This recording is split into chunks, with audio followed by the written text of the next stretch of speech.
During a conference in Salt Lake City, I visited the Mormon History Museum there. I found it fascinating, not for revealing anything new to me, since I already have been delving deep into Mormon history, but for how they were trying to deal with the various issues of that history. I expected it to basically be like a propaganda center or something. After all, it is directly run by the Church of Jesus Christ of Latter-day Saints. But they are in fact a museum and are working within professional standards of interpretation and exhibition. Now, in a previous episode, I spoke of all those different kinds of ethics and everything, but to simplify, a museum is essentially an archive that exhibits and interprets its artifacts. Museums serve a community through their mission and must be a non-profit organization in order to do so. This entails being open and honest, yet Mormon history is difficult for the church to do that with. If the museum lapsed into simply trying to convert visitors through expounding dogma, they would have failed in their mission. But they don't. Now, that's not to say that it's great, but the museum's exhibits reveal a church struggling to come to terms with its past while maintaining their faith, even when they admit their faults.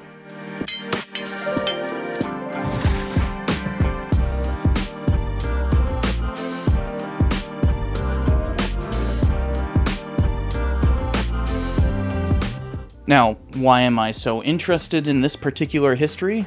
Well, I am Dr. Joe Hall Patton, or Cypher on this channel, and I study American violence in the Southwest during the frontier period. I'm working on a book in which each chapter looks at specific incidents of violence and how they are a manifestation of the process of incorporating the Southwest into the American body politic, either through resistance, consequence, or implementation of that incorporation. Through the choice of who counts as a part of our nation, these violent events were symbolic of that change. The next chapter I'm working on is on the Meadows Massacre. To briefly explain, a wagon train mostly from Arkansas met steady resistance as they traveled through Utah in 1857. This was during heightened tensions as the federal government launched an expedition to quash Mormon resistance just after a major religious reformation took place a year prior, and the outlying settlements remained highly excited due to regular fights to gain favor with local tribes. Once the train reached southern Utah, local Mormons chose to lead Paiutes on a raid against them. But once a few escapees discovered the Mormon involvement, militia and church leaders, being Isaac Haight, William Dame, and John Higbee, chose to eliminate the train altogether. Leader John D. Lee came under a flag of truce to the Fancher Party, the wagon train, and coaxed them from their fortifications, but betrayed them. The Mormon militia of Iron County, also known as the Nauvoo Legion, attacked, killing 120 and leaving only 17 children, none older than 7. The Mormon Church long denied any involvement and only offered Lee up for execution after 2 decades of sheltering the perpetrators. The church line was that it was only Lee's wickedness, who somehow led only Paiutes, despite the official church militia, or Nauvoo Legion, perpetrating the massacre. One brave Mormon historian by the name of Juanita Brooks eventually dared to investigate it, publishing her book in 1950. She largely got the cold shoulder from the church, though. Not until 2007 did the church finally acknowledge their involvement in the massacre. What was done here long ago by members of our church represents a terrible and inexcusable departure from Christian teaching and conduct. We cannot change what happened, but we can remember and honor those who were killed here. Open their archives on the matter and create an official project to further research what happened, which has resulted in 2 books on the topic. There is still much more work needed to gain a greater understanding of this incident and its impact, but at least the church itself is no longer an obstacle. These kinds of difficulties pervade Mormon history, from beginning to present. What the museum chooses to tackle and how it goes about that is interesting. Though there is, of course, no mention of the Mountain Meadows. at all. While there, I was pointing out a particular inaccuracy to Meadows of M. Laser History. There was a display claiming that the 1890 Woodruff Manifesto ended polygamy, when there were further polygamous marriages for another decade and a half. When I pointed this out and said, well, that's a lie, a random passerby interjected and said, this whole place is a lie.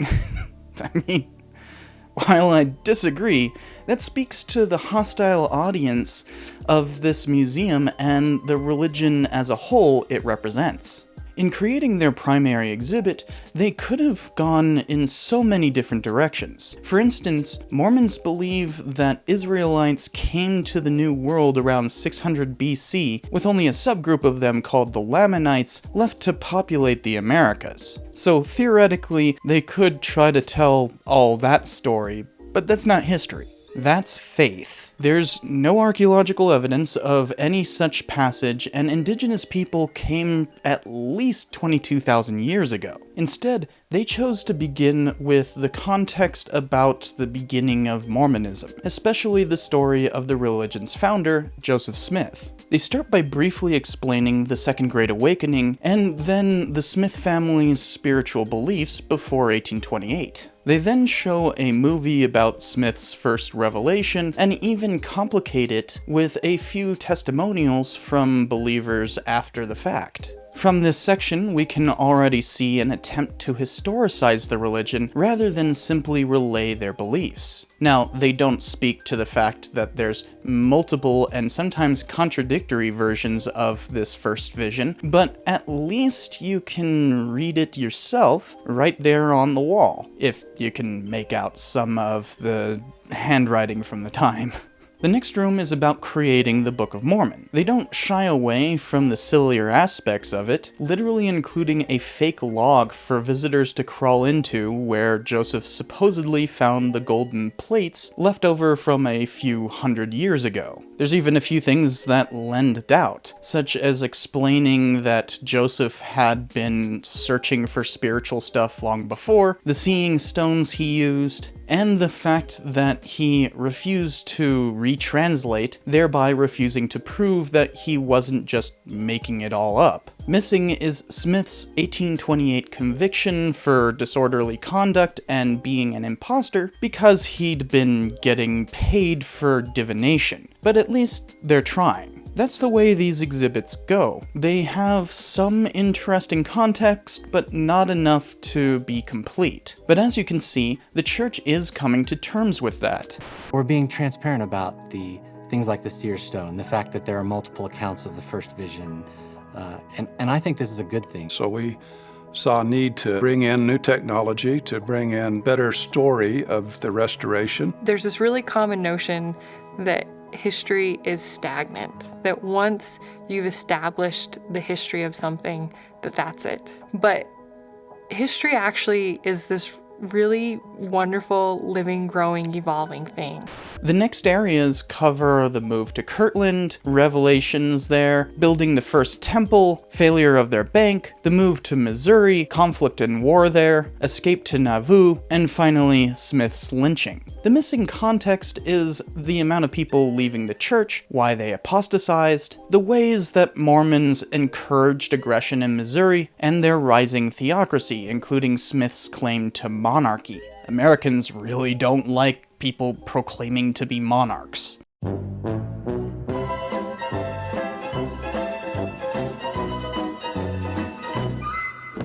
They also stick to the official line about when polygamy began, despite even the church itself acknowledging that it predated the 1843 revelation. Some important details are hidden in digital touchscreens, such as the extent of the Missouri War and arguments over why Smith ordered the destruction of an apostate press, which led to his ultimate downfall, though not before trying to abscond from Illinois and then illegitimately declaring martial law, which the touchscreens don't describe at all. That's what brought him to jail and why the mob came for him. This is more of an accessibility problem than anything else, though. You should not expect visitors to dig through numerous menus just to get such vital information. After that, there's a brief rundown of how Brigham Young came to power and his decision to move to Utah. The existence of other Mormon leaders who formed their own churches is largely obfuscated, even though they cannot help but get mentions, since so many of them were core leadership that broke away or apostatized. There's quite an extensive list of non-mainline LDS. For, as Mr. Terry History says, LDS is the Church of Brigham. So obviously the church itself doesn't want to accept any other lineage, and definitely don't want to talk about how they violently suppressed groups like Warren Parrish and William Laws's followers, or afterwards the Morrisites. Best to play the victim and never the aggressor.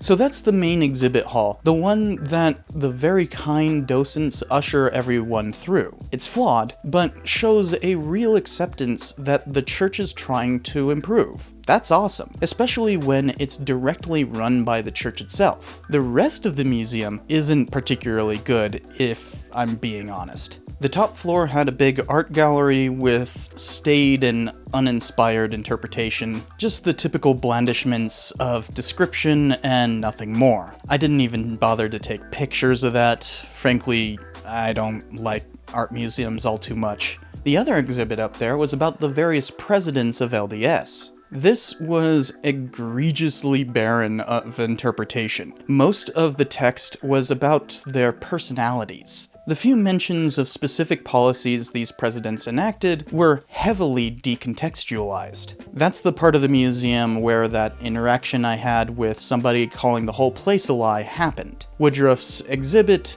at least has that small bit of text, but the Kimball section doesn't even mention the fact that he had to desegregate the church as recently as 1978. That would be too embarrassing for them to admit. Their coverage of Brigham Young, their most important president, was thoroughly useless, even for Mormons who might visit trying to learn about their church. Explain some of the policies he actually enacted, not just that he was a governor and wanted to settle Utah. After all, Young was the one who excluded black men from church rights, legalized slavery in Utah, and disfellowshipped black abolitionist and former elder Walker Lewis. Tell Brigham there ain't no stopping up. And if you think that's a hell of an omission, they make it seem like he just stepped down from being governor, despite it taking a third of the entire regular US Army to remove him. Theocratic rule is quite a convenient thing to leave out simply to focus on his personality, let alone the 1856 Reformation that completely retooled how Mormons think of themselves. How could they not include that? Like, what?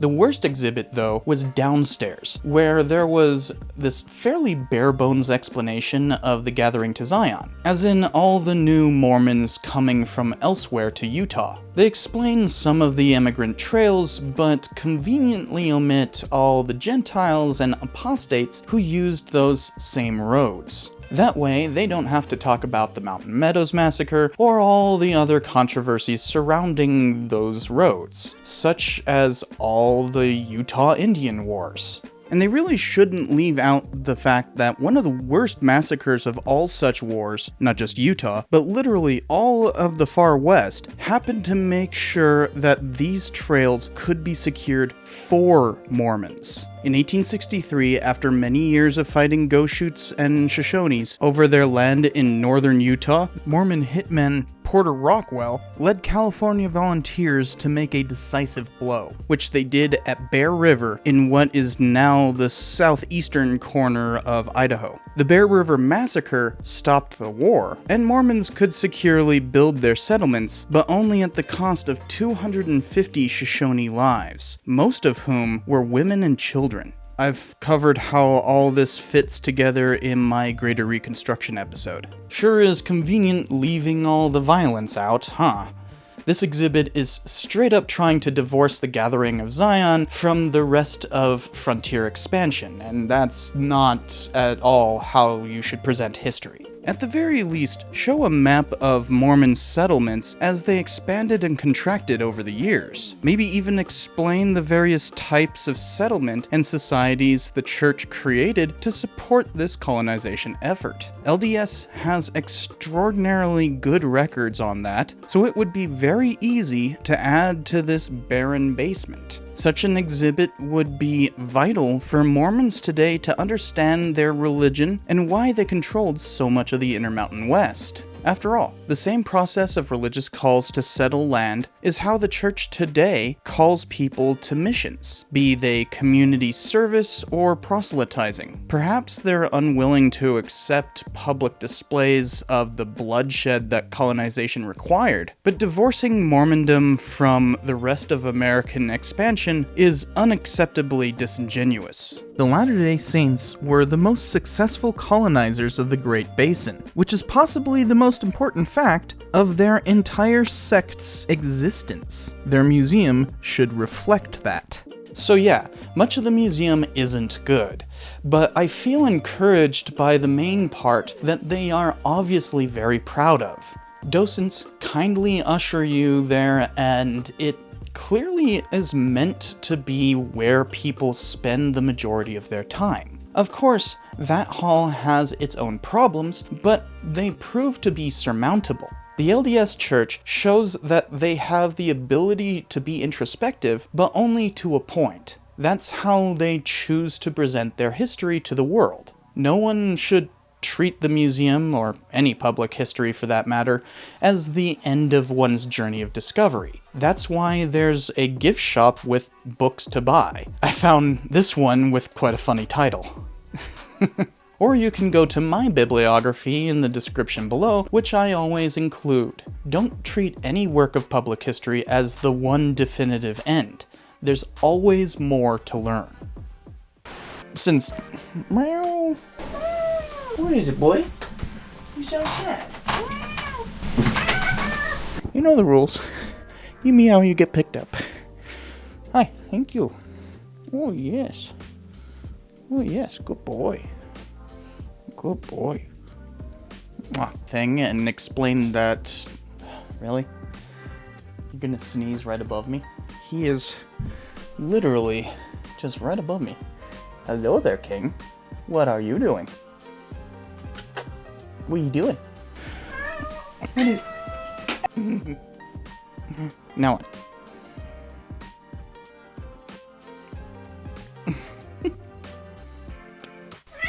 Hey, King? Go get it. Okay, maybe not. Look at this boy. What are you doing? King. Hey. What are you doing? What are you doing, you weirdo? See what I have to deal with? It's getting hot in here. I did this specifically when it's supposed to be a fairly cool day.